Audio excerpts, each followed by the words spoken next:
Hi, welcome to Jewelry as Your Side Hustle with Sugar Gay Isber, and I'm Sugar Gay Isber.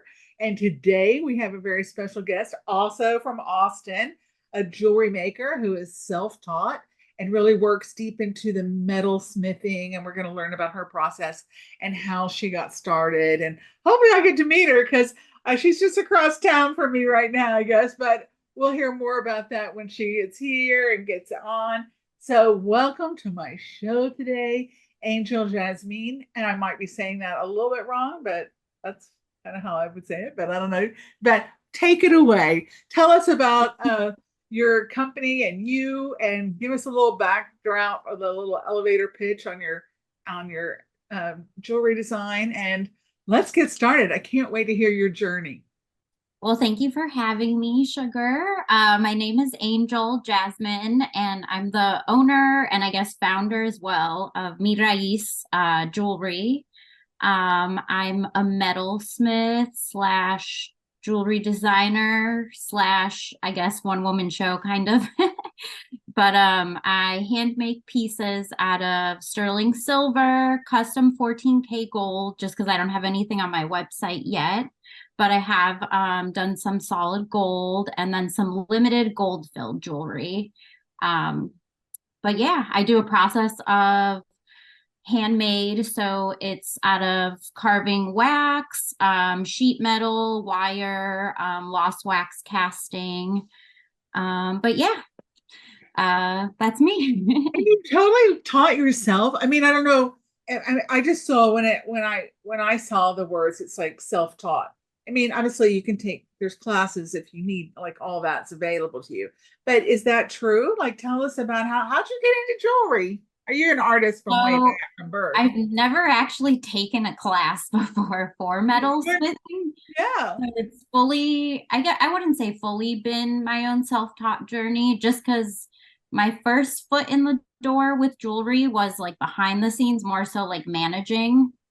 So I did get to work with a lot of like master jewelers and like setters when I finally got into fine jewelry production. So I feel like metalsmithing did come early or easy to me because I was able to kind of already know how the metal works and different temperatures and just like maybe what gemstones can take heat and one can't. And that's kind of what I learned without even like touching a torch or like a tweezer yet. So I think that's what kind of made it easy for me once I finally like put the knowledge to practice. Yeah, Um, you live in Austin, but you're from Chicago, is that right? Yes, I am from Chicago, but once I graduated at Columbia College, Chicago, I moved to Los Angeles to try and get a job in fashion, just because my degree doesn't correlate with what I do now. I went to school for cultural studies, which is kind of a branch of political science. Yeah. And Uh, anthropology, I would think too. yeah, it's got a lot to do with that and like some sociology. But I originally went to college trying to do fashion design, but I quickly learned in my garment construction one class that sewing is not for me. Me At least too. a Me too. I technical get it. sew. I can't sew. I can't. I can sew if I don't have to measure. Yeah, so I I learned know. how I to can do sew that. like on my own, but once I like had an instructor telling me like, no, no, no, that's wrong. That's not how you do it. It just didn't, I don't know, it didn't click. I was like, maybe this isn't my fashion route that I like. And I got into just like jewelry making by just going to Michael's and like Hobby Lobby and getting like pliers and copper jump rings and stuff like that. And then, yeah, I moved to Los Angeles and got an assembly job with a fashion jewelry brand. Oh, And that really like helped because after that, everyone that I got hired with, which was very surprising because even the fine jewelry designers would ask me about that job and how I got oh, it. wow. What are they asking you about? Because I've hired people to come in and help me for big projects before, but Mhm. and still are friends with many of them. And I love that part. I love those big orders. I love it when that comes in. But what kind of like jewelry assembling were you having to do? Like I would love to hear that some of that too, just because it's fun. It was like fashion jewelry. So it was very much like brass, kind of like plated I guess rhodium plated brass. There was like minimal silver, but it was very much I guess fashion slash like costume jewelry. Like if you didn't take care of it, or like if you wore it a lot, the tarnishing will come. You know how brass is. Yeah, yeah, brass. I've now changed over to, I used to just, I thought, oh, this is great. I love these brass because I have it all done in Rhode Island. But then it's like, but yeah, they look a little eh. So that's why I've switched over to having everything gold plated or imitation rhodium plated because it is a big difference. And I thought, oh, I don't want my customers to have to be polishing their brass, whatever. So it Mhm. really does make a difference. Like I get that. Yeah. So oh, are y'all like gluing stones into things? Is that what y'all were doing? And So it wasn't, we never actually glued anything, but it was very much like wire wrapping, like cold connections, I guess is what you would call it. Like you would wire wrap like yeah, tiny loops to clasps so that it could close, like because the chain we're pulling from like spools. I right. remember the owner like did a huge trip to China and she brought back like rolls and rolls of different chains and whatnot. So it's very much like like dainty wire wrapping crystals, like jump ring Okay. pendants that were already kind of made, kind of like more of like the mass produced, but it was very much connecting components to make a big piece and whatnot. Right. And I still learned a lot, like definitely, but I knew it wasn't the type of jewelry I wanted to make at the end of the day. But Right. I But think it was the name alone. a good springboard just to teach you about hand tools, right? Yeah, and like I said, a lot of like the handful of businesses I did work with afterwards were always curious about working with this one business just because they were just so well known in Los Angeles, I guess. Well, that is very cool. Actually, you got to start somewhere. So that's very cool. And so then it's a big leap from going from handmade and into doing melting and all the things that you have to do. So I'm proud of you for learning that on your own. Of course, you Thank had some you. exposure to it, but I Mhm. don't even know how you go about buying sterling silver. Does it come in like a block or a sheet, or how does it come? Well, there's a fascinating, or just a great, not fascinating, it's just a great store, Rio Grande Oh yeah, Jewelry yeah. Supplies, Yep. which I'm sure you've heard of. Yeah, yeah. And they have just all the raw materials. Like if you're casting yourself, you can buy like grains of the metal that you want to cast Oh, right, in. because those would melt pretty fast then. Yeah, and then I buy like my wire from there, my sheet metal. They also do have like findings, like jewelry finding Yeah, components. that's You what don't I want bought to before. get. Yeah, Mhm. good So quality it's stuff. great. Beautiful. Yeah, they're pretty reputable in like most metalsmithing groups, and like most jewelers do buy from them. Yeah. But Yeah. it's not the only place I buy from. I do have a handful of places. You got to shop around, Me and too. like Me too. supporting smaller businesses as well if I can. Like I have a like a raw silver company. They're a native Etsy store. They're indigenous owned. So I do like buying from them if I can't like do the free shipping option on Rio Grande Right. if I don't have enough product. So if I can, I want to support the smaller businesses as well. I really try to do that too. And I was really thinking about like on some of my pieces to list just like a simple pair of earrings, how many different companies, US, I only try to buy US, Mhm. that are that supporting that I'm supporting by making this one necklace.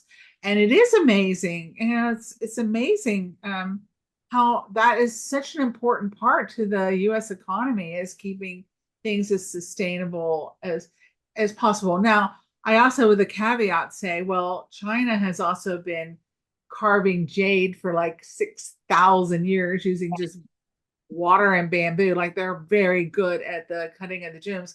Therefore, almost all raw, a lot, let's just say, I don't know how much, but a lot of it all ends up in China to be cut and processed and then sold back to us as finished products. And that you can't hardly get around some of that. Although what I do is I work with old hoards from old warehouses, but those still had to come from somewhere, Austria or Czech Mhm. Republic or like everybody had their like little niches. So it is a global thing that, just the supply chain alone.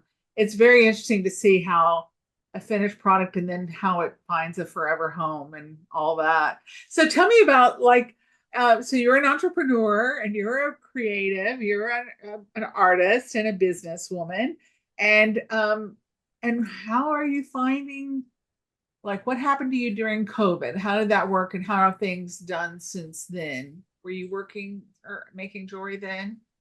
Yeah, I think so. What happened?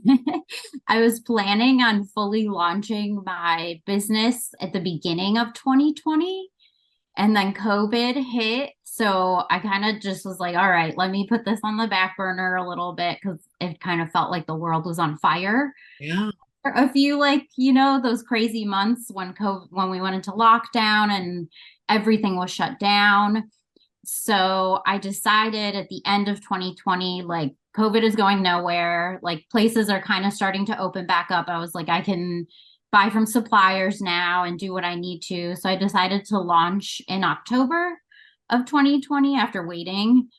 And I think I would say the first year and a half was great because I think we all saw a boom in our maybe our wallets with all the stimulus checks. It just felt like people had money.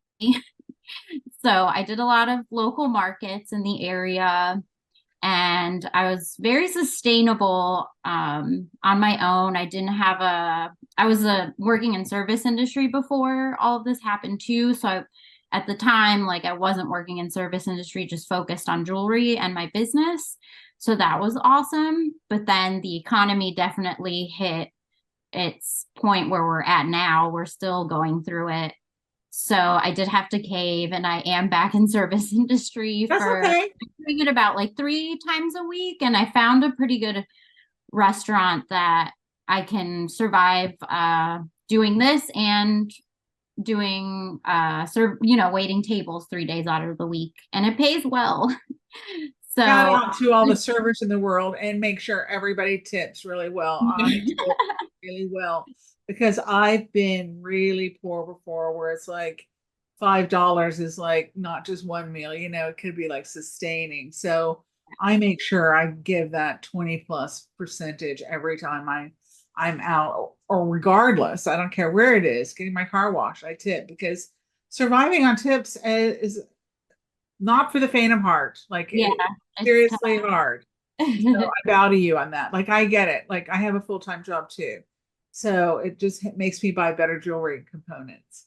Yeah, and not to say too that I'm just like surviving. It's like there's, a little bit of thriving there as well. So I've been able to find that because I also tried getting like an administrative like job where it was going to be 40 hours a week, but it just no, there's no way I could work 40 hours a week and then put 40 hours to my Yeah. business. Yeah. So it's just I'm happy service industry is there for me in that way where I can work those 3 days and still be able to pay bills, still be able to keep my business money in my business. So Yeah, it's a balancing act. I mean, it's a jiggle, but I'm proud of you for like coming up with a plan because it is hard.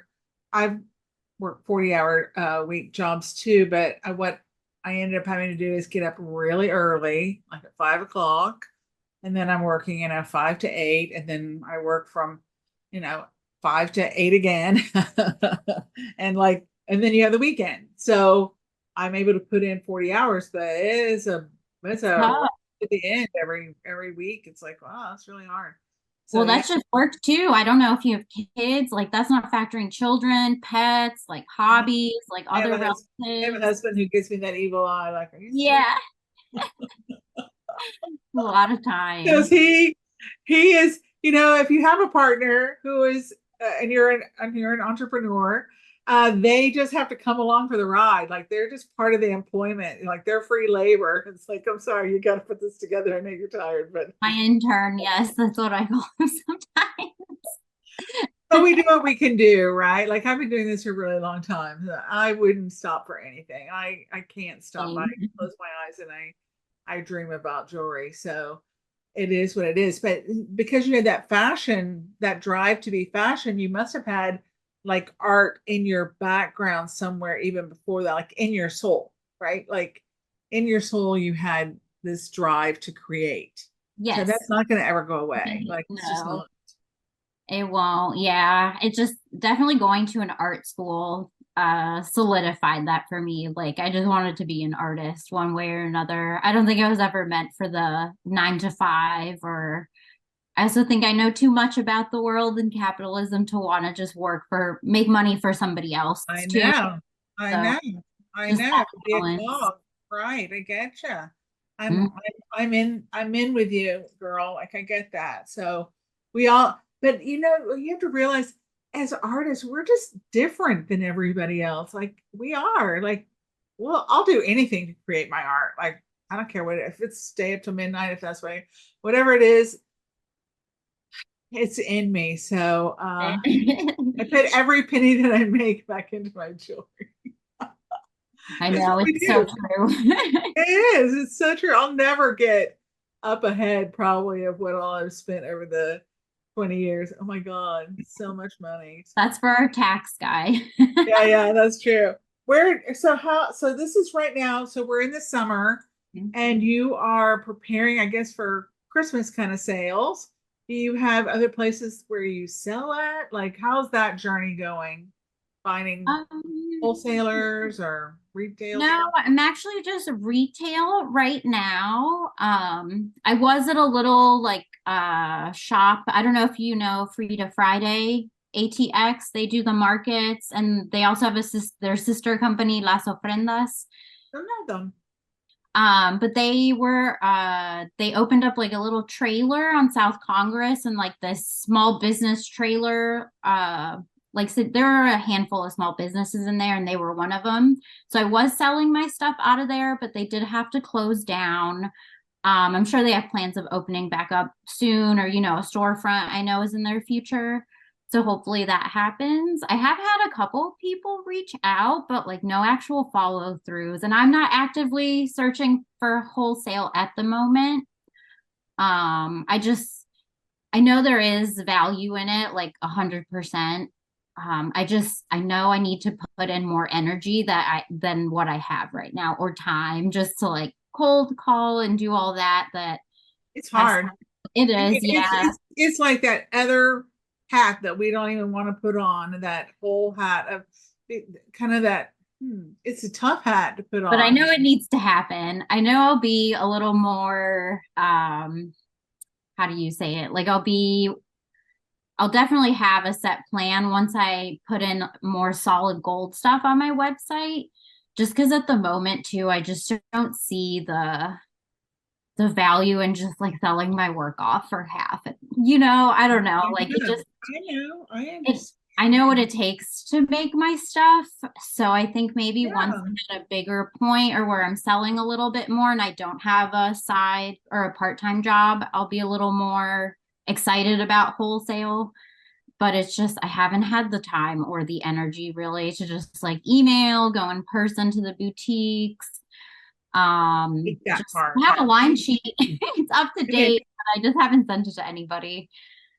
Well, I love that you have this like, it's like jewelry, but with the dark side. It's definitely got a niche market because, I'm making some bridal jewelry right now for a bridal store. And I kind of like when I was reading through your stuff, I kind of got inspired. I'm like, oh, wait, there's brides that, they want the frilly little dress, but they still might want that interesting clasp that's more like a dog color kind of a clasp, or I don't know what they call them, a bridge clasp that looks a little bit more, tech, not tech, but more industrial, More a like little darker. the alternative kind of Yeah. edgy So I stuff. added one of those pieces that's kind of inspired by you. I'm kind of like, well, I can see that. Like, if I was and your mom standing there and you're in your beautiful dress, but you're like, this is really like out of my bed. I'm like, oh, but I can have a piece of jewelry that's a little bit like me. So Yeah, I like the soft and the edgy combination as well. I feel like that's kind of like a it's a reflection of my good balance. personality in Yeah. my brand, because I can't get away from like the opals, the moonstones, and like those like just really flashy, colorful stones, but I'm also very much like I like darks, like neutrals, and I like how silver looks with black stones and stuff like that. So I feel like my personality's battling between like a gothic princess and a fairy, little twinkle fairies. Well, that whole sparkle thing is, that's in our DNA too. You know where that comes from? Because I read this somewhere and I was like, could be. It was that, okay, so ancient man, go way back in Mhm. time, prehistoric caveman, rock dwelling people, they Mhm. would look on the horizon for twinkles, and that twinkle meant water. There was water somewhere. So Okay. looking for that sparkle, well, to sustain us so that we lived, that's what we were looking for all the time because that meant that there was water out there. And if you look at water, it does sparkle and it's on the Yeah, horizon. distance in the sun. So, Yeah. So I kind of think, well, it's just that we're all, it's in our DNA to want that sparkle. Like it just comes from somewhere with that. Even, and it's very normal to have that. I think even in my photos, whenever I do photos and I edit them, there's like a little brush that you can do, and it adds just a little bit of a lens flare, that light coming off of well, something. lately, yeah. Yeah. And I see it in movies all the time too, where they're panning something and they let that and the rainbow effect kind of hit that lens, and maybe they're panning off that, you see that. And that is like it's a subtle sign to our eyes that we're like, oh, okay, it's good. It's like we're here. We're in that Yeah. zone, like it, there's lots of light and sparkles for water and all that. So if you pay attention to that, you'll be shocked at how it's in almost everything. It's something that videographers right now have really gleaned to, is just Mhm. catch your eye without. It's so subtle you don't even notice it. So you'll see it in my pictures too. I sometimes it's a lot more subtle than others, but and it's also, this is another thing about being a jewelry maker today, is that you have to be able to photograph everything, and you have to be Mhm. able to do social media, and you have to be able to, follow these trends and blah, blah, blah. How's Yes. that going with you? Because there's nothing fun about, like, I try to make it fun, but it is a chore every day. My husband's like, oh my God. I'm like, it's okay. I'm making a video. It's like, okay. Yes. Like, it is work. It can definitely feel like a chore, but I do find the fun in it. Like it does have like I do like editing the videos and doing all that. So, but sometimes it can feel like a chore. But I also think that I've been so used to it. Like I have thousands of videos and photos of just jewelry on my Yeah. phone. And really, you should.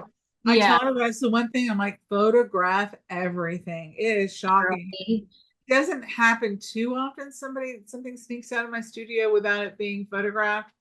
But even like the simplest snap can really be, taking, needs to be taken care of, so that, yeah, I have way over 100,000 pictures of my jewelry. We have a server Yeah. where some of them go to, and then there's just Yeah, endless the amounts of photos. It's delete, delete, delete all the extra ones and keep going. external hard drives are full for sure. It is such a, because it's so easy to take a million pictures, and then you got to go back through and edit them and find the ones that are good, then delete the old ones so that you don't end up with like multiples of everything. But I do take a lot of pictures every Yeah. week.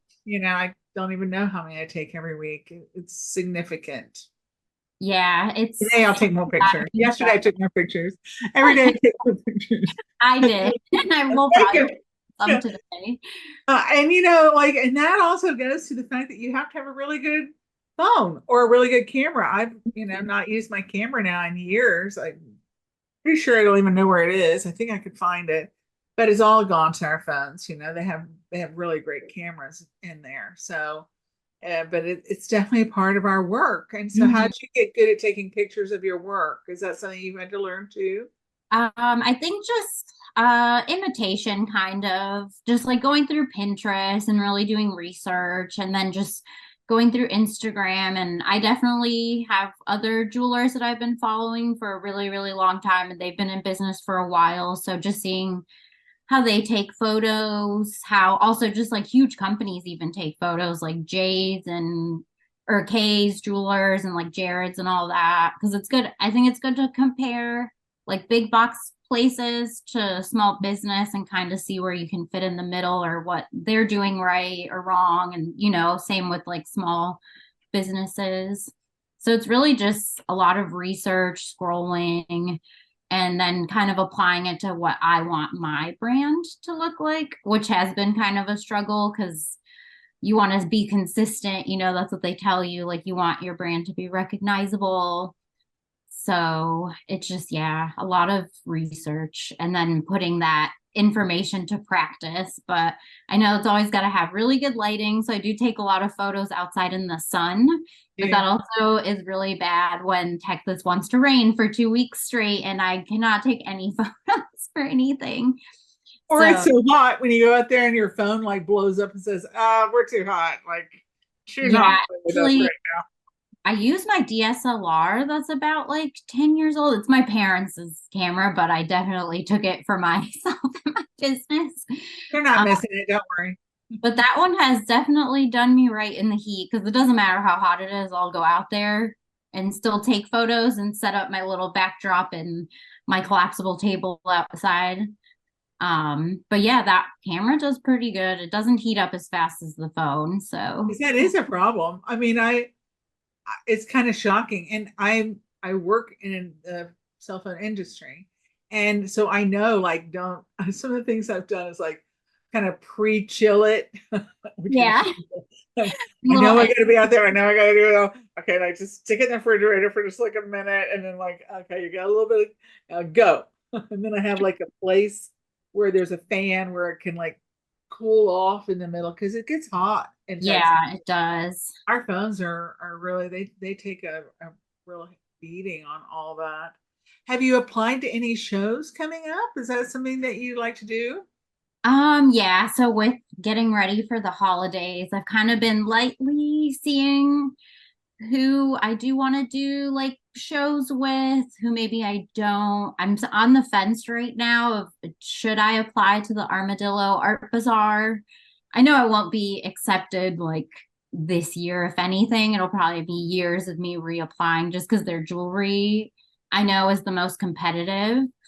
But I've seen what they have up there, and I do think my jewelry is pretty distinct. Especially if you because I know a friend of mine that got in and Hmm.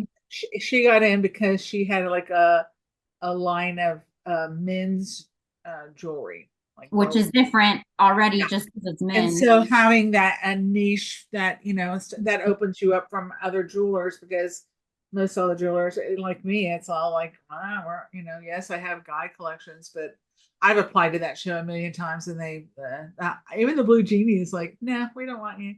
It's like okay. Yeah. I mean, I know there's that it's hard. it is, yeah. Blue Genie was another one. I was kind of like, do I want to? I don't know. It's so hard right now with the economy being the way that it is too, and just so many small businesses in Austin that you're competing with not just jewelry, you're competing with lower price point artists, so it's just rough right now with everyone just the cost of living being so high that such a luxury, what I consider, because my stuff is more of a luxury price point compared to just different types of jewelry that are out there. So that's kind of the why I'm so on the fence. It's like, do I shell out all this money to do these types of craft shows or these types of wholesale accounts, or do I stick to the very small like art markets that are like $50 to $100 to vend? And I could make a little bit more money just because my vendor fee isn't so high, or what I give back to the coordinators wouldn't be so high. So it is like that juggling of should I do the big stuff or should I do more smaller shows for the holidays? It is. It's a lot. And right now, I think you have to be applying because I think the deadlines for a lot of these things are, now. So, Yeah, the end of the summer. I get you. It's a twist on us all, isn't it? Because Yeah. I seriously, I've been involved for this for 20 years, and I've done so many different shows. in Canada, New York, here, like all over, all over, all over. And I really don't think that during the show I've ever really come out ahead because there's so many costs to doing a show, like your inventory and all that, just everything. But then it's afterwards, it's that okay, now I've got this new group of people that know about me. So it's really kind of more that sales and marketing kind of go hand in hand at these shows, and that kind of leads to one thing, leads to another thing, leads to another thing. Mhm. So those kind of, just to be there, and if it's just, your markets. Now, where are you in Austin? Just basic general. So I'm in Hutto, which is north. Mhm. Where are So I'm you? in South Austin. So like And there's lots of good markets Water, in here. William Cannon. Yeah, yeah, I know that area. Mhm. And there's a lot of good markets there on Mhm. the weekend markets. And like, guess you have a tent. Yes, I'm all set. I've been doing pop-ups for a while, so I have all that set up. I just know that if I do the bigger shows too, with the bigger vendor fee price, like I want to look like a mini retail space too. So like I also feel like the table and the tent and the sign don't cut it at that point. Like I want to look like you almost walked into like my own storefront. Yeah. So I think there's also that to think about too when you do these big shows. I Or a want big to jump. It's a big jump up. professional. It's all your marketing materials and Yeah. the la, la, la, la, la, la, la, la, la. Like it's so I'm constantly adding to my pile year round just so that I have, and because you do run out of things. It's like, okay, I just bought a bunch of gift certificates that looked really professional for a Mhm. place that I'm going into. So they have those. Just like it's amazing if you like how much you can spend to make all this go. Like you gotta have customers. It's a You lot of overhead. So yeah, after you spend all those big bucks, it's like now it's like it's nervous and you're like, I have to hit a certain amount of sales to, break even or make this much money or so it does get a little like just I get a little nervous too with just how the economy is and who I'm competing with as well. So Oh, don't think about who you're competing with. You're your own person. You can't compete with other people.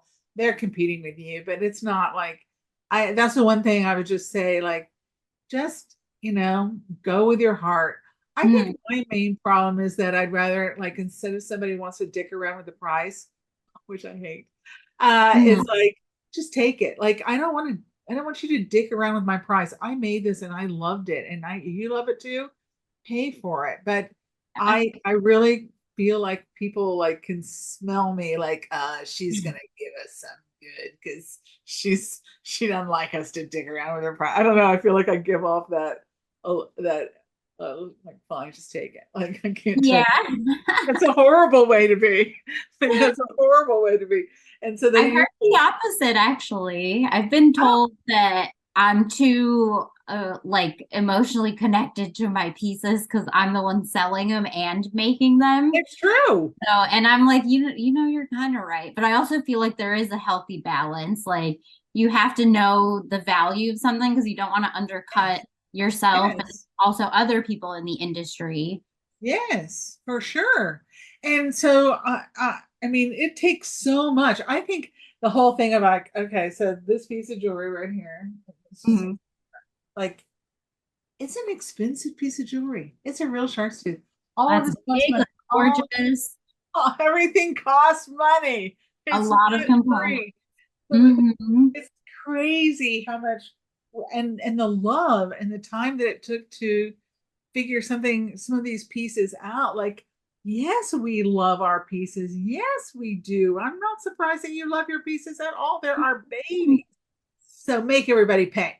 That's what I have to say. Yeah, we got to know our value. So, and we can't undercut other people in our industry too. Yeah, yeah. I don't worry about anybody else. I don't, I don't worry about anybody else. I don't even look. I don't know. I don't, are you part of the women? There's a jewelry group for women in jewelry here in Austin. Did you know about that group? Um, is it the Lady Smiths or It's called like um, Austin. female jewelers or women jewelers or something like that. I've been to one of their meetings. It was great. I'm going to join in the fall. They have like the new membership drive. So when I see them, I know they already had their meeting in July. I know they'll have it in August. When they have it in August, somebody will reach out and say, "Hey, don't forget," and then I'll reach out to you and say, "Hey, just come as a guest," because it is kind of nice to have that community Mhm. of other people around you that understand what we're doing, like, and can also help you with whatever, like, whatever it is, whatever the thing is. Like, I have a few groups of those kind of people on WhatsApp, for example, and that we've all kind of like just have a little chat area where something comes up, we need to be able to reach out to somebody, and that's really important. Do you have that in your background of in your jewelry world? Do you have other people that you can reach out to for just talk to? Yeah, so I don't have like I guess I would say like other metalsmithing friends in Austin technically. Like I know of them and we're like the jewelry girls at the markets. And maybe like I feel comfortable messaging them here and there, but I do have a closer like group of girlies that are all jewelers and metalsmiths, but we're all in like an Instagram group that a friend of mine started. I actually worked with her at the jewelry assembly job I had. So I've known her for like 10 years, I think, at this point. But she actually started this group. And it's like, I think the Instagram messaging chat has gotten to like 30 or 40 of us, but it's very like our whole motto is we're not gatekeeping. If I have questions about like, do you guys have a really good like chain supplier for Yeah. this? Or, like, I'm having issues with this piece. Like, do you guys have any tips on how to work with brass or like stuff like that? Or even just like how to respond to angry customers and how Yeah. things like that. So I feel like that group really helps me with all that. I think I only know like maybe two of them personally. That's okay. That's all right. Yeah. But you know what? I'll make sure that I invite you, and if you're free, come, because I'm the outlier in that group because everybody else is doing metalsmithing Mhm. and I don't do metalsmithing. So you would fit perfectly into, and it's Austin, it's all down south, it's all somewhere like closer to you than it is to me. So Sure. um, Thank you. yeah, and it's not a big group, but they're a connected group, and truly there's some really nice women in that group that we all support each other, and all of that is important. Mhm. Even when I teach classes at Austin Community College, I tell all those people, "Hey, I'm your friend forever. Always reach out to me. Like, just say where you know me from." Because I really think that it's important that we use our jewelry to make connections throughout Definitely. our communities, because we should. Like, Yeah. we should. We should uplift each other. There's enough Yes, room I for wanted all. Yes, and I want to do that for you. I definitely do. Like, if there's anything that I can think of that you're come your way, I'm rich with resources. Sure. Yeah. I'd love to go. Definitely. And we'll keep in contact after all this too. Yes, of course, of course. And yeah, and if you ever are up this way, so I don't know, where Hutto is. So, it's like Austin, Pflugerville, Hutto, George, Hmm. I guess. So we're over here, kind Okay. of north Hmm. northeast of Austin, but just right there. Like, I can be in downtown Austin. I think it's like 12 miles, so it's nothing. Like, we're really not that Okay. far. It's Not mostly too just bad. traffic Yeah. or the toll roads. Yeah. But you should come here and just come hang out, and I can teach you some new things that I do that you can incorporate into your world, because I'm a teacher. That's what I do. I'm a natural. I love to teach, and I'd love to show you some of the things that I do, because it can kind of blow your mind what you can do uh, with all different kinds of other products that you might not have been exposed to, but that I teach or Hmm. something like that. So if you're ever up this way, you go, "Hey, I'm gonna go check out Sugar and see what she has going on today." Yeah, definitely. I do think I'm due like an actual class.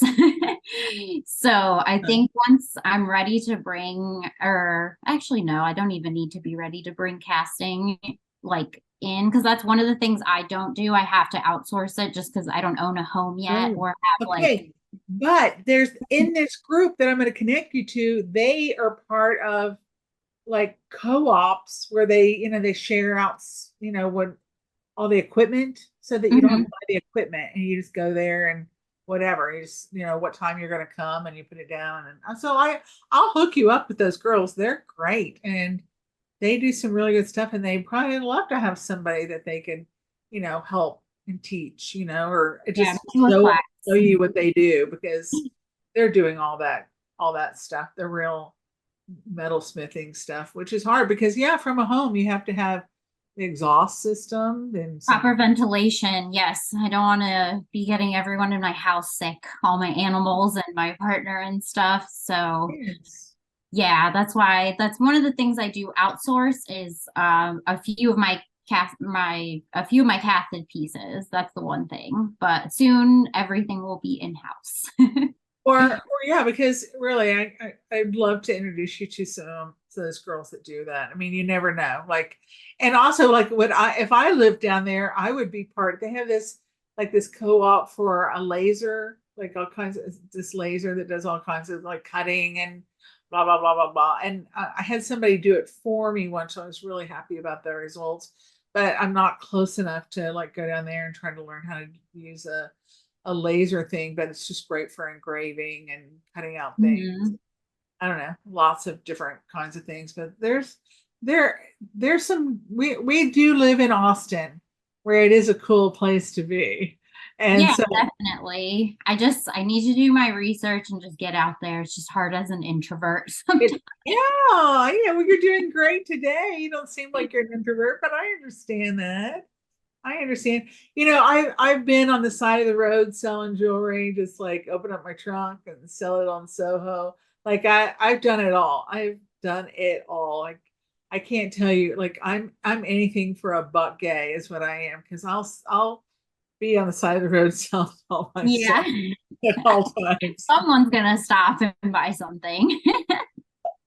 Like it is hard. It is part of the process is that at the end of the day, somebody has to buy this stuff. So we have Mhm. to be thinking about our customer that would want this piece of jewelry.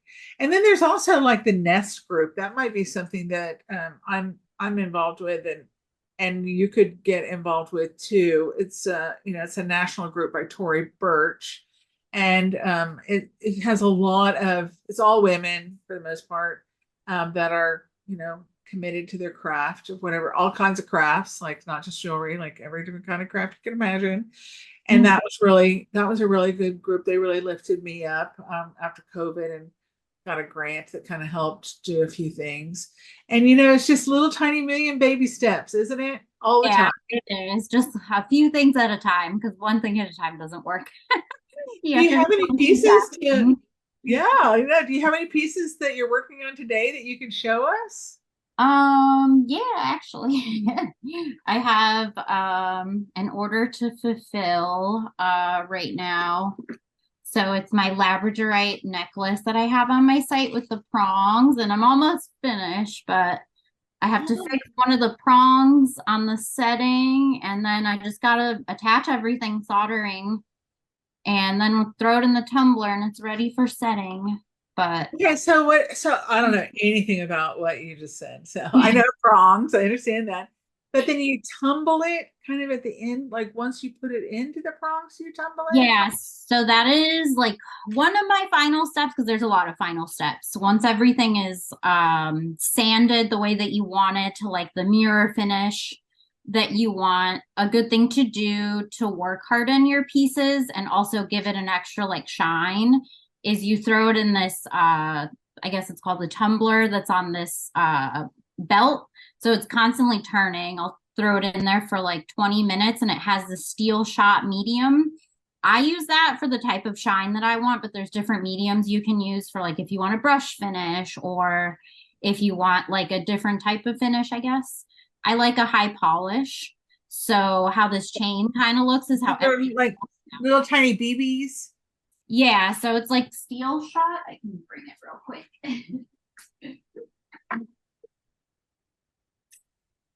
I have a rock tumbler, so it's the same kind of Yeah, concept. What this you is. can buy a rock tumbler and you just have to buy this medium for it and it's just steel and it shines everything up in there. I throw it in there for like 2 hours, and everything comes out super shiny. And sometimes if you don't even want to polish with like the wheel, like it's just as shine, like it's just as polished as if you were to sell it right after that. But I always like to give stuff a final like shine with like the compound and the rotary tool and everything.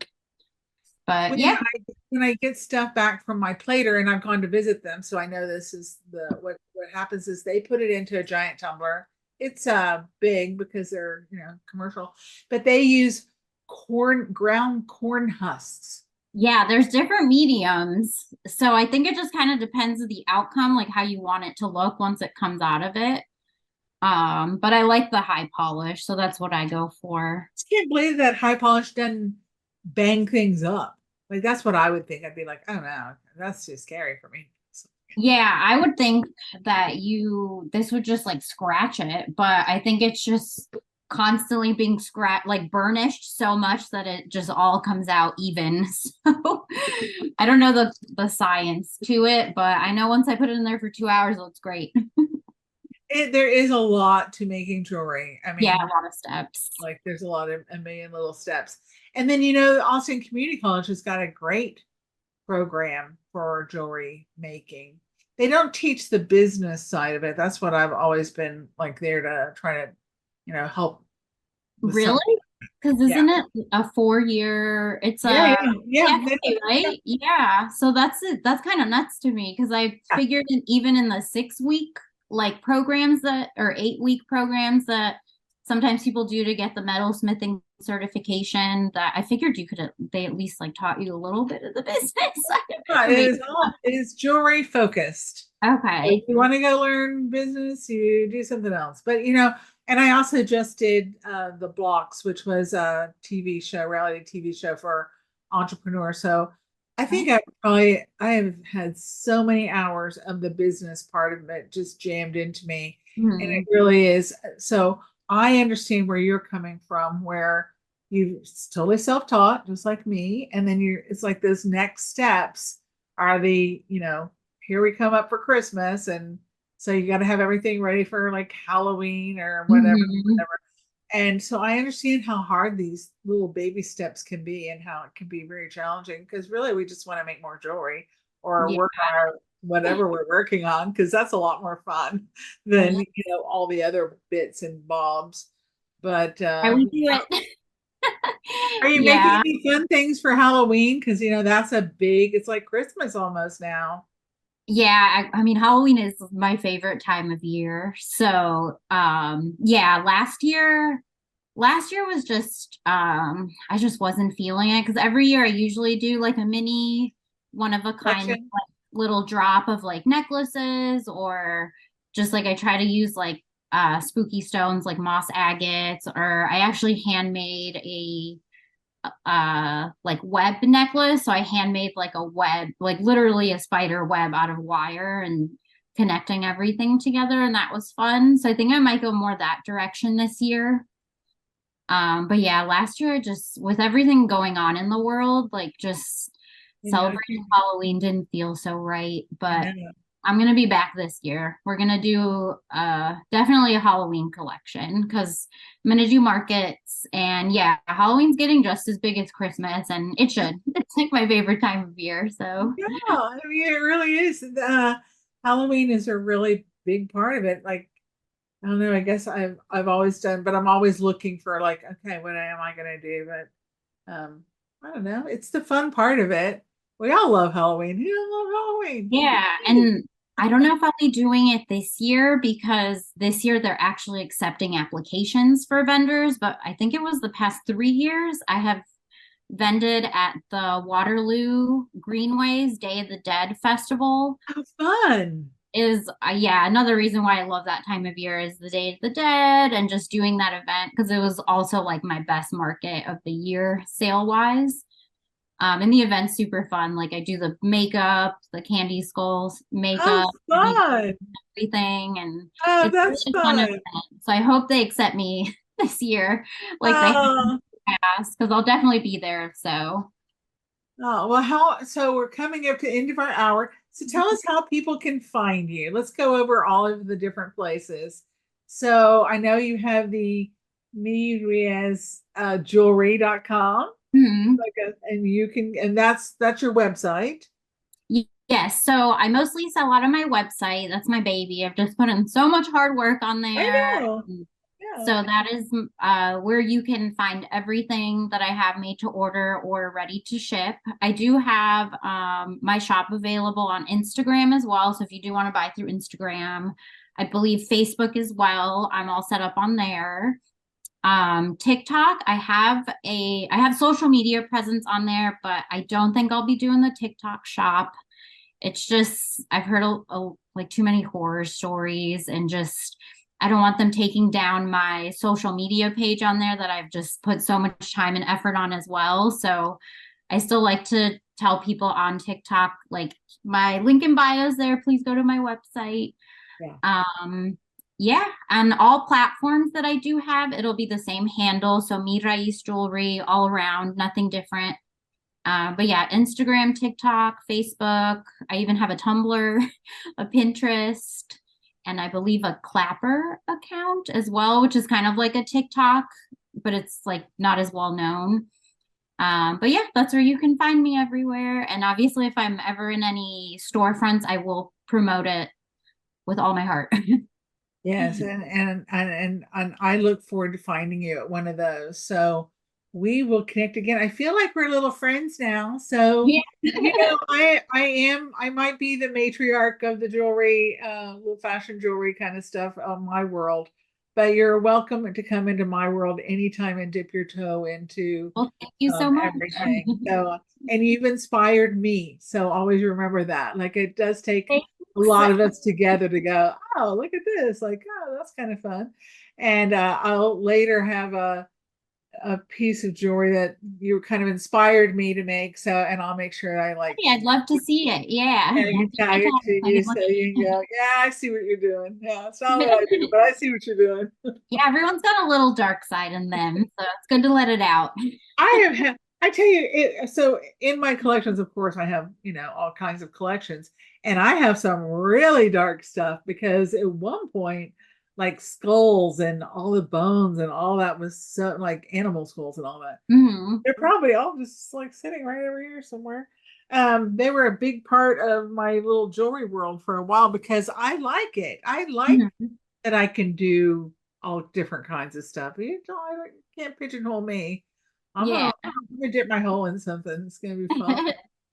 Good But to Angel, it's been really great, and thank you. So this has been Angell Jazmin, and she is an amazing jeweler in Austin, Texas. And I'm so glad that we got to talk to you today and talk about all things jewelry, where you've been, where you're going, where you're headed, and how we can help each other. Because I know it's a journey, and it really is much more fun if we bring our friends along. So you're now one of my friends, and it really was a great hour spending with you. So, and this will be posted in a week, and then you can share it with the world. And I look forward to continuing conversations with you and seeing you in person at the next month meeting of the Austin Women in Jewelry Business. Yeah, It's a combination of one of those words. I'm terrible with those things. But. no, for sure. Send me the Instagram or whatever I need to follow. And thank you for having me. I'm super excited to get to share this with my followers and stuff so they could like get to know me a little more.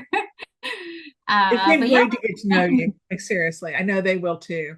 And so thank will my you. friends too. So thank you and have a great rest of your day.